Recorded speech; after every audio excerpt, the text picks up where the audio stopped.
I landed in United States in 2014 to do my master's in computer science. I was under impression that everybody gets summer internship and I'll start applying for summer internship at some point of time and it's not going to be that hard. The reality is I did not get an internship. So I wish that someone would have laid down a plan for me or a blueprint or a roadmap like how do you get internship? What is the process? When do you start? And that's exactly what I want to do it for you so that you have a roadmap to get an internship in United States. Let's go. Let's start with number one, which is when do you apply? When is the right time to apply for internship? This is the most misunderstood thing. People think that if you came in fall and your summer internship will start in May or June, you can probably apply in January, which is the beginning of the second semester. The answer is no. All the big companies, which is Facebook, Google, Microsoft, LinkedIn, Twitter, Salesforce, all these big companies do their hiring 8 to 10 months before. Yes, so if you are wanting to apply next year summer, they will be hiring in August, September, October. So as soon as you land, they are going to be hiring for the interns position. If you go to the channel, there's about 150 plus podcasts I've done and every single person have told me the same thing. Yes, there's going to be companies which are mid-size and small-size company which will be interviewing in January, February, March. But most hiring will happen from August to November. Let's move on to the next one, which is preparation. It's divided into two parts. One is application preparation and then interview preparation. We'll start with application because that comes first in the pipeline. Application. What do you really need to apply for jobs? First is you need to understand and have a vision and clarity for the role you want to apply. Please understand there are so many roles in the companies that you can be applying for. If you're someone like me who likes tech management, there are roles like business analyst, project management, product management, scrum master, product owner. So many roles and there's probably more. Out of this, which one is it that you want to apply? All I hear from a lot of you is that I want to apply for something which does not include coding and which is more tech management. I can do some form of coding, but not like a lot of coding. That is not a role. So have a clear vision and a clarity of what is the title you want to apply for, whether it is engineering management intern, project management intern, TPM intern, product management, associate product manager, whatever that is, figure that out. That is the first piece of the puzzle. Once you have figured out what role you want to apply for, you start building your profile. This is the most important part. And people pay very less attention to this. In profile building, there's three things you want to start working on. Number one is your resume. And this is the only thing people focus on. No, profile does not just mean your resume. Resume is part of your profile. You also want to make sure your LinkedIn is up to date and it's nice and fancy because guess what? All the recruiters who want to hire interns, they hang out on LinkedIn. That's where they're going to start looking you up. So make sure your LinkedIn profile is top-notch. Resume, LinkedIn, and then the next part of the profile building is portfolio. Yes, you need to have some form of portfolio, which is like validation of what you are saying. Meaning, if you're saying that I'm a good coder or a software developer, do you have a website? Do you have a GitHub profile which you can show me? Do you have lead code, hacker rank? What is your rank on the lead code? How many problems have you showed in lead code? Create a website for yourself. Everybody should have website. It's so cheap to build a website. Please spend at least $20-$30 and build a website for yourself. Because the thing is that when people are looking you up and you have some online presence and online portfolio, it's so much more convincing to me that you are some real deal. You're not just faking it and bluffing it. Similarly, if you're a product manager or a business analyst, a project manager, you might have done some case studies. And if you have previous experience, please list down all the product examples you have done. Maybe it's a mock-up or a product journey or a customer journey. If it's a business analyst, what kind of consulting did you do for your business?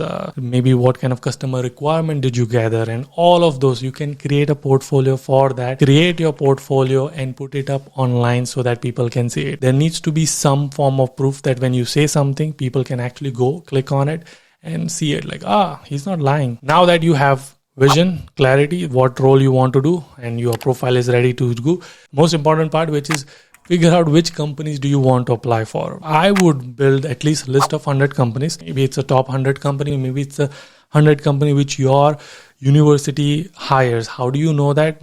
Go to LinkedIn, figure out the filter, click on universities, click your universities and see all the people who are working in the companies and start with that list, because you know that those companies definitely hire from your universities and you can always reach out to those alumni. That's one way to come up with a list of companies. Another way is you can go on LinkedIn, Google Jobs, Indeed, Handshake, your university job portal, whatever portal you want to use. They will have the list of position. Maybe just type that and see all the job position they have and start taking the position company and take the link and put it in that spreadsheet.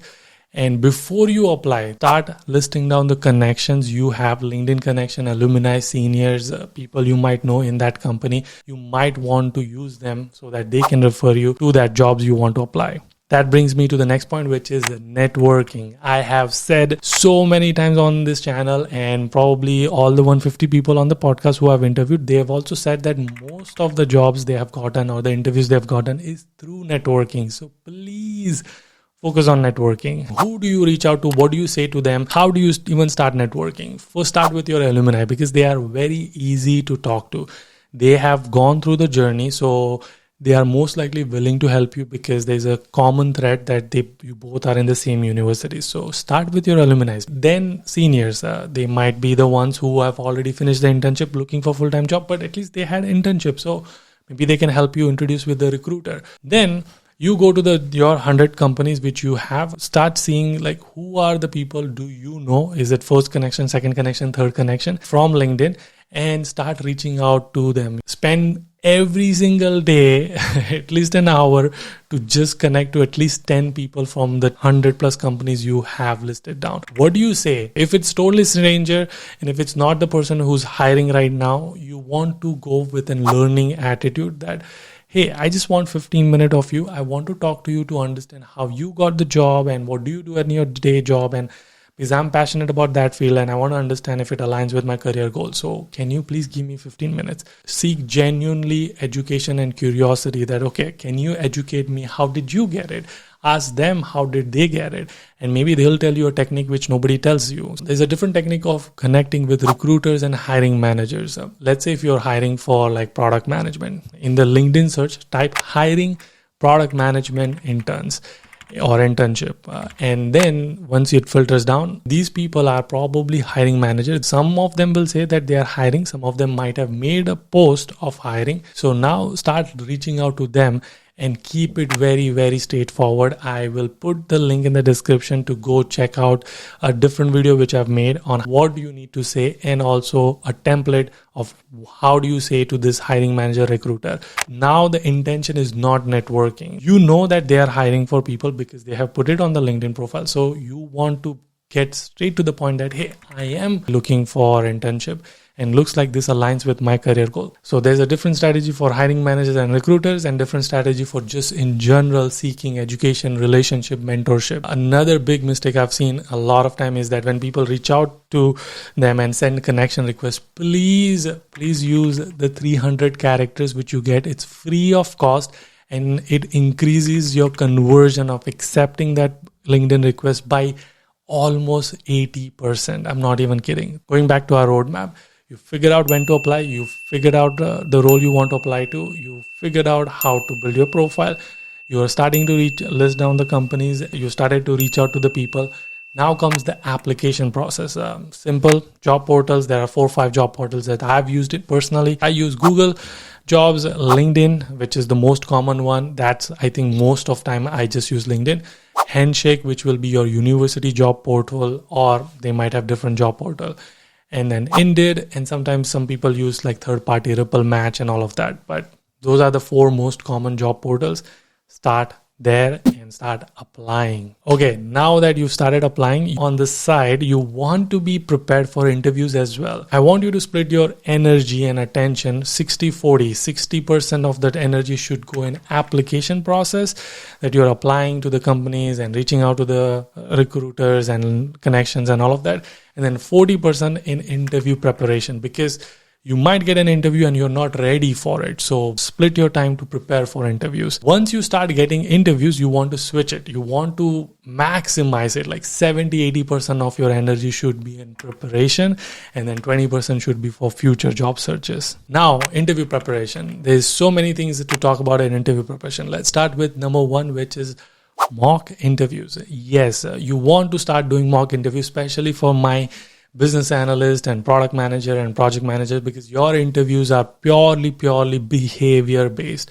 There's going to be less technical round. There might be one or two system design round, but heavily behavior round, communication round, and all of that, case studies round. So you want to prepare for that. So find a person who can do mock interviews, find someone online, find mentor, your university, ask them, use those resources and start preparing through mock interviews. If you are a computer science person, then you know your jam is lit code and HackerRank. Spend majority of your time in solving lead codes, because for computer science people, you will get an online assessment. It's also known as OA, which is basically an automated test which you will get like, hey, first solve this coding assignment, and once you have solved it, then we will do a recruiter round and all of that.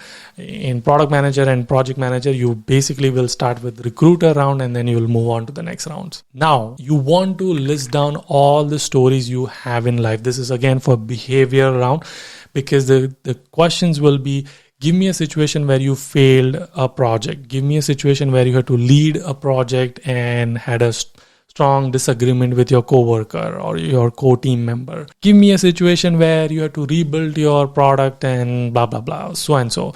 These are situational based. They will give you a situation and you have to come up with an answer. The answer usually should be in star format. Situation, task, action, result.